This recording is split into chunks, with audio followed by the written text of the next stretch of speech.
Bisnis obat ilegal yang diduga dikerjakan Imam Maskur dan sejumlah warga Aceh hingga jadi korban oknum Pas Pampres Prakarm terungkap.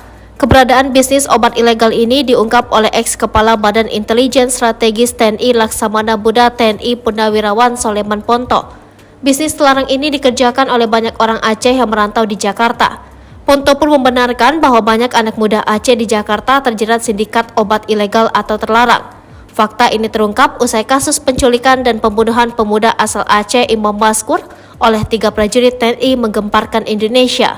Bahkan sampai anggota DPR Dapil Aceh Nasir Jamil juga menyebut, ya Pak, banyak anak muda Aceh yang merantau di Jakarta terjerat dalam bisnis peredaran obat ilegal ini. Artinya sudah sejak lama, sebut host.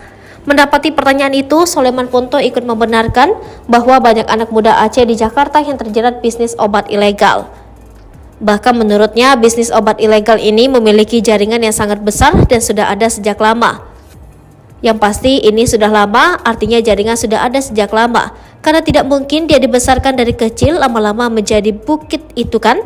Ketika mereka dapat kesempatan, dia menyebar-nyebar, ya inilah jadinya, sambungnya. Soleman menjelaskan sindikat penjual obat terlarang ini jumlahnya cukup besar. Menurut Soleman, sindikat ini merupakan gabungan dari sejumlah toko yang menjual obat terlarang dengan berkedok toko kosmetik. Jumlahnya, kata Soleman, minimal 60 toko yang tersebar di Jakarta dan sekitarnya serta semuanya dikelola oleh warga asal Aceh. Data yang saya punya itu cukup besar, jadi diperkirakan minimal 60 toko tersebar di seluruh Jakarta. Ini sindikatnya orang Aceh semua yang ini, sambung Soleman. Tak hanya itu, Soleman juga mengungkap cara kerja para sindikat jaringan penjual obat ilegal ini di Jakarta, di mana ada peran seorang bos besar. Kemudian merekrut para perantau asal Aceh yang mengalami kesulitan ekonomi. Para perantau kemudian ditawarkan untuk menjual obat ilegal hingga akhirnya mereka terjerat dalam sistem tersebut. Kalau sudah masuk pada sistem itu, sambung Soleman Ponto, disinilah peran tentara menjadi tukang tagih jika mereka tidak memberikan setoran dari hasil penjualan. Kalau sudah masuk di sistem itu, penagihan inilah yang menyangkut si tentara ini menjadi tukang tagih. Kalau yang penjual ini tidak mau membayar imbuhnya. Dikutip dari Warta Kota, Soleman mengatakan mereka saling tahu dan bos besar mereka selalu menerima mereka yang datang karena kesulitan ekonomi untuk meminta bantuan. Sehingga mau gak mau terjerat mereka di dalam sistem itu. Terjerat di situ mereka, kalau sudah masuk, penagihan inilah yang menyangkut si tentara ini menjadi tukang tagih. Kalau membuat ini tidak mau membayar, katanya. Pada kasus Imam Maskur, kata Soleman, para oknum prajurit TNI yang menyamar dan berpakaian polisi merasa punya hak untuk memeriksa korban. Soleman mengatakan keterlibatan aparat dalam sindikat ini hanya melibatkan anggota di level bawah saja. Selama ini hanya yang di bawah saja yang rendah-rendah karena mereka yang berkecimpung langsung. Ini kan butuh waktu banyak, kalau yang di atas-atas kan gak mungkin dia keluarlah, katanya.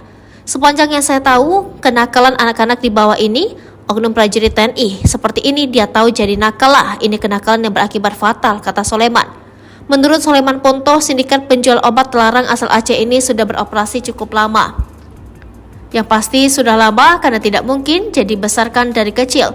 Lama-lama menjadi bukit itu kan, ketika mereka dapat kesempatan dia menyebar dan menyebar. Ya inilah jadinya, kata Soleman.